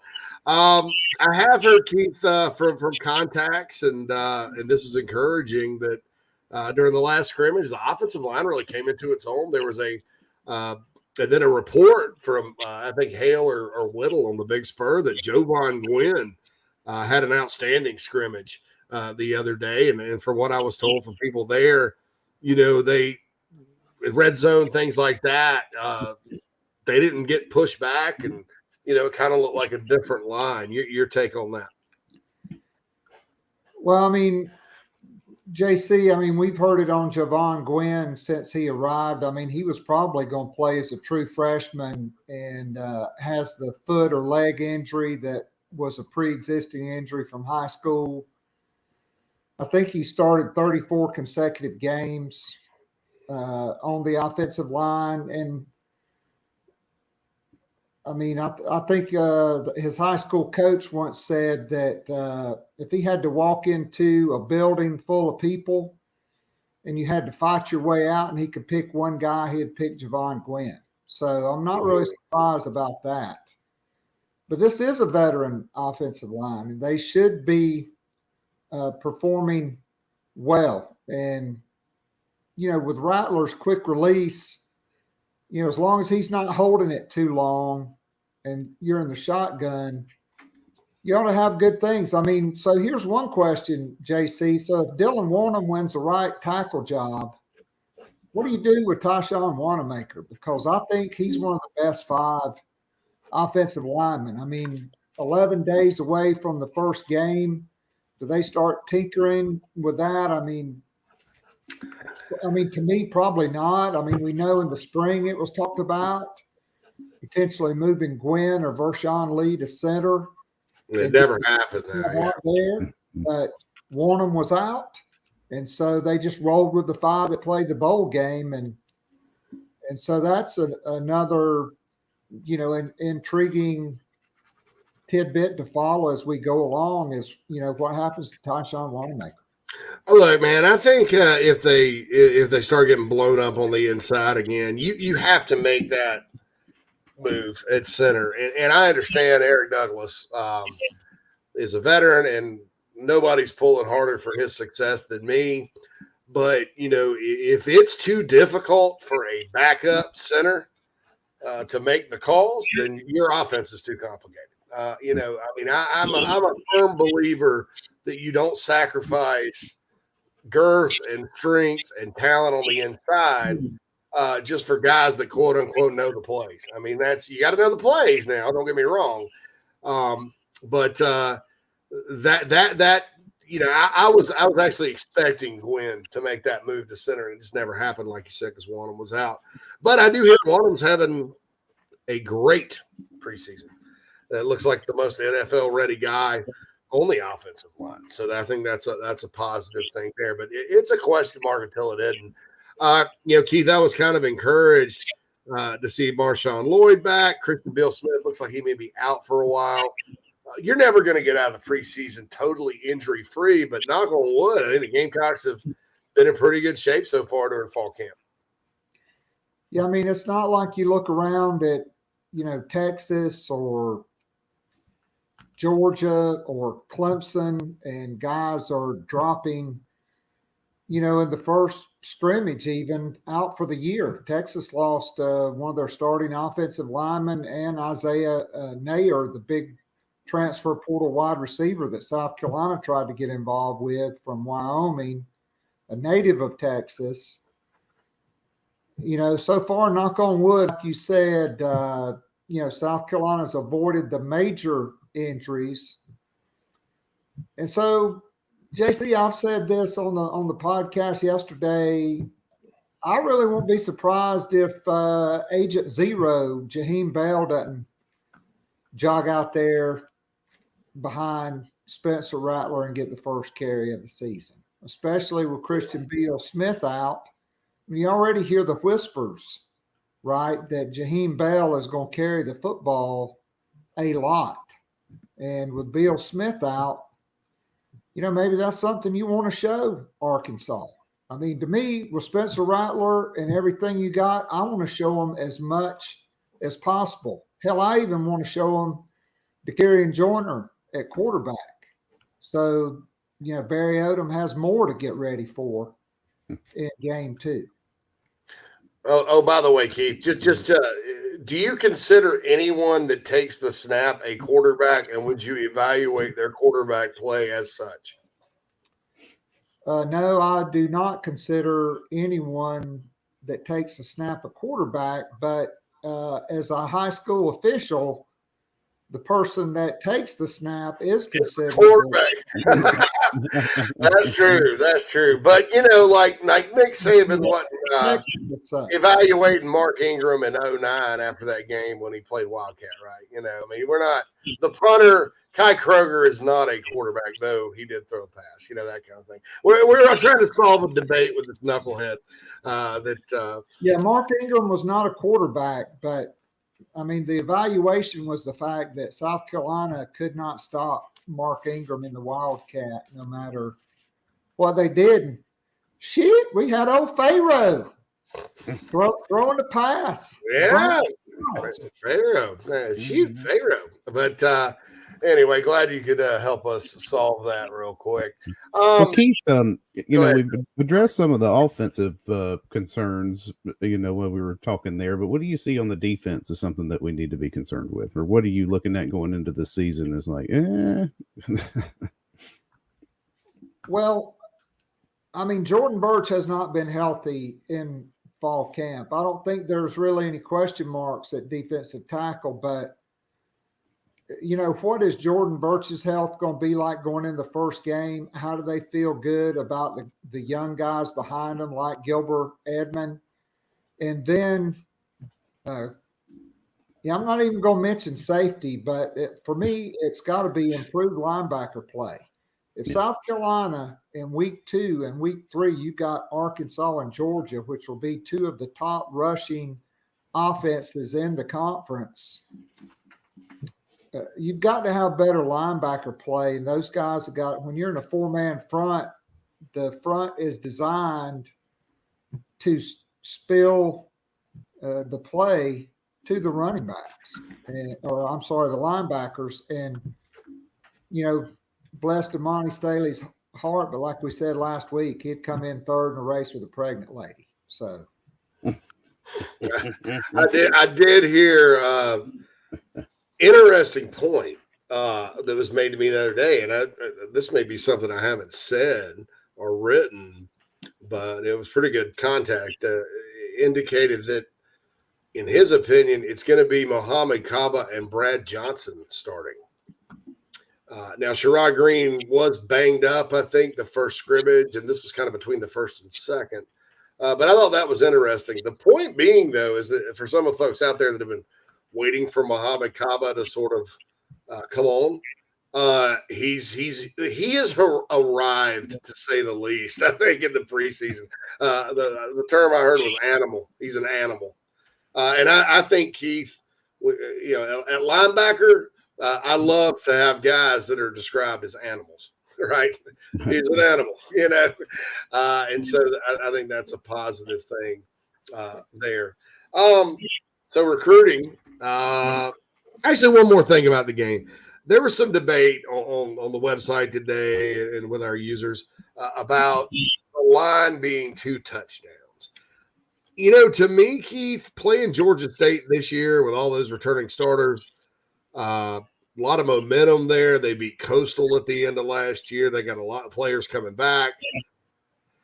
To me, playing Georgia State this year is probably like playing one of the better East Carolina teams or an App State or, you know, somebody Coastal when they're good, somebody good. I don't think 14 is that bad of a line. What do you think? I mean, I don't think it's a bad line at all, considering, you know, the last 2 years or 2 out of 3 years, Georgia State beat Tennessee at Neyland Stadium. And then I know last year they led Auburn for about 57 minutes in that game. So, you know, they were a top 10 rushing offense. We've seen in the past when South Carolina's played teams that were down a level and they could not stop the run, like Appalachian State, like the Citadel in 2015. You know, they just bleed the clock out on you. And if you score touchdowns, you know, they limit your possessions. And so I think the line is fine. There's nothing wrong with it. I mean, look, if South Carolina wins 49-14, I don't think anybody's going to be complaining about giving Georgia State plus 13 or 14. Right? I will say one thing. The latest I heard on linebackers was Mo Kaba was definitely starting, and Johnson and Sherrod Green were now competing for that other spot. Yeah, that's kind of the feeling I got about it. And I heard Johnson was slightly ahead just because of, you know, maybe Sherrod's working his way back. I think best case is a Sherrod Green pumped up and ready to go and fast. And then Mo, and then you bring in Brad Johnson and Debo Williams maybe on certain passing downs and in pass rush situations. I think Debo can get after it, and I think he's going to play a lot this year. Then don't forget about Stone Blanton, folks. Give it till about the Charlotte game, and you know, we'll see sort of how everything goes there, because I think Stone's going to have something to say about things before the season is all said and done. Okay, recruiting, Keith. You know, you've been following it for a long time, just like I have. I keep getting asked questions. On paper, is this the best D-line class they've had? On paper, you know, assuming they get Desmond Yu coming up here in 6 days. I don't, you know, you throw Elijah Davis in there on top of Desmond.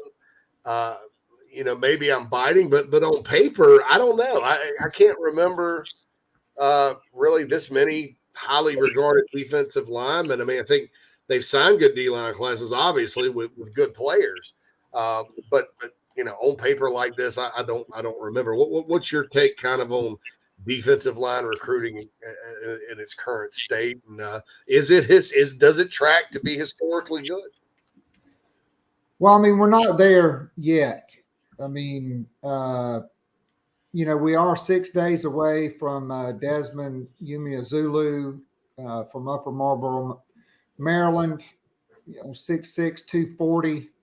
You know, Elijah Davis probably going to be the number 1 or 2 JUCO defensive tackle in the country. You've got 3, you know, top 150, top 200 guys that are 4-star guys. I mean, here's what I would say is if South Carolina lands Desmond Umeozulu and they get Elijah Davis, I don't think there's been in the same recruiting class, a better group of offensive and defensive linemen that's ever been signed at South Carolina. And that's certainly in the rankings era. I think it'll be unmatched. Yeah, that offensive line class is something else. I think I'm really high on those guys. And then, you know, what else is exciting, Keith? 2024. And I think we all knew Josiah Thompson and Cam Pringle were good. But I keep hearing, here's the exact quote. Cam Pringle is elite. I can't see him not being a top 15 overall player in the country. And then I was told, do you know who may be better than him? Josiah Thompson. You know, and I just have to laugh. I laugh like that maniacally because in this state, it's just so rare that you get two guys like that in the same class, Keith. Well, you got is it Blake Franks? Franks at Greenville High too. Franks at Greenville High, who Alabama, Clemson, South Carolina. A lot of people have offered. Who's a big, 6'5", 310-pound guy. I mean, I think, if South Carolina is able to keep those guys in state, and I think they are trending with Pringle, and I think it would take something really crazy happening for Josiah Thompson, who grew up in a Gamecock family and has, there are certainly a lot of ties in Dillon to South Carolina. I just think it would be a huge upset if he's not a Gamecock. I mean, you get both of those guys. I can't remember. I mean, I guess South Carolina did get Brandon Shell and Corey Robinson in the same class, but Corey Robinson was an unknown from two-star guy from and really honestly, I saw him at Shrine Bowl that year, Keith, and I thought he deserved to be a two-star guy. he was not that good. Credit Sean Elliott and Brad Long with getting him in. The dude ended up being a 5th-round draft pick and starting for 3 years. The thing with him was he had sleep apnea. Yeah. It was undiagnosed.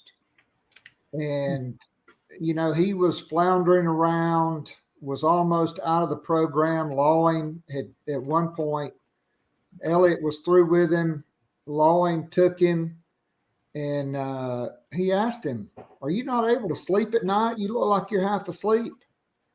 And they sent him to a doctor, and he was diagnosed. He got the CPAP machine, and he turned into an absolute great offensive tackle. Yeah. I mean, he had 6'8", 330 and all that. Well, Keith, appreciate you joining us today. We'll talk to you next week, and certainly looking forward to being on the town hall with your patrons next Wednesday. And looking forward to starting the season, getting predictions in, and getting your take on the games and all that. We hope to see you back here soon. Think about it, JC. I just looked at the schedule for December. There's not a single Saturday until next year that there will not be college football. Not a single Saturday until 2023. So town hall's Tuesday. Can't wait for that. Oh, Tuesday. My bad. Sorry. Tuesday. Can't wait for that. Yeah, definitely. But should be a lot to talk about. And, shoot, maybe I'll just, put on a stupid pair of sunglasses or something. Maybe you will, Keith. Maybe you will. All right, bud. Hey, we appreciate you joining us today. Thanks, Keith Allsep from Locked on the Gamecocks podcast. Joins us every week. We move him around. Don't forget tomorrow, Chris Phillips, 11:30. I'm sorry, 11:30. Jamie Bradford, 12:30. So that's I'll call it a wonderful Wednesday. Wonderful Wednesday. Wonderful Wednesday. Hashtag wonderful Wednesday. Oh my goodness. Oh wow. Looking forward to that.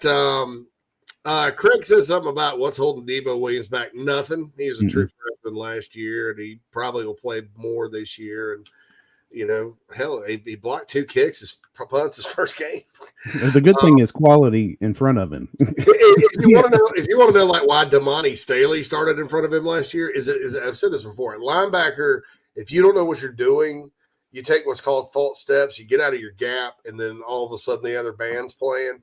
It's much more about lateral movement and filling your gaps close to the line of scrimmage than it is about speed. Unfortunately, if you're like Staley and you miss it, you missed your initial read or whatever, and they go by you, you're probably not catching them.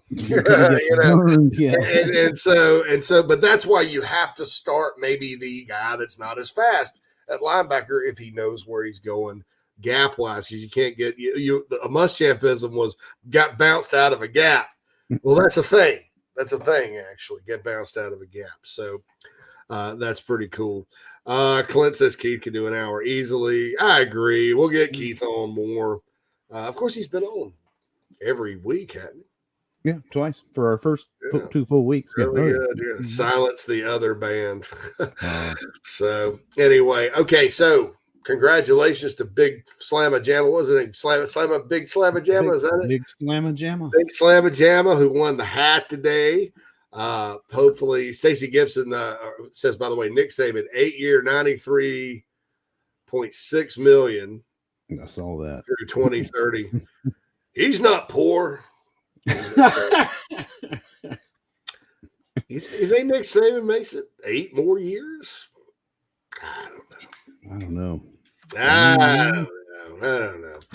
Anyway, we'll be back tomorrow with more fun here on the Inside the Gamecocks podcast. Also want to remind everybody, if you're streaming on YouTube, if you don't mind, just hit the subscribe button on YouTube. It doesn't cost anything. It'll send you notifications whenever we go live, all that good stuff. I noticed today I was looking at our analytics. 55% of our streamers on YouTube have hit the subscribe button. 45% of you have not. So do us a favor. That would really help us, and do that. And please, please, please patronize our sponsors here on Inside the Gamecocks, the show. We really appreciate it. Thanks so much for tuning in yet again, guys. For Phil Wallnax, this is JC Sherbert. This has been Inside the Gamecocks, the show, Tuesday, August 23rd, and we'll holla at you tomorrow.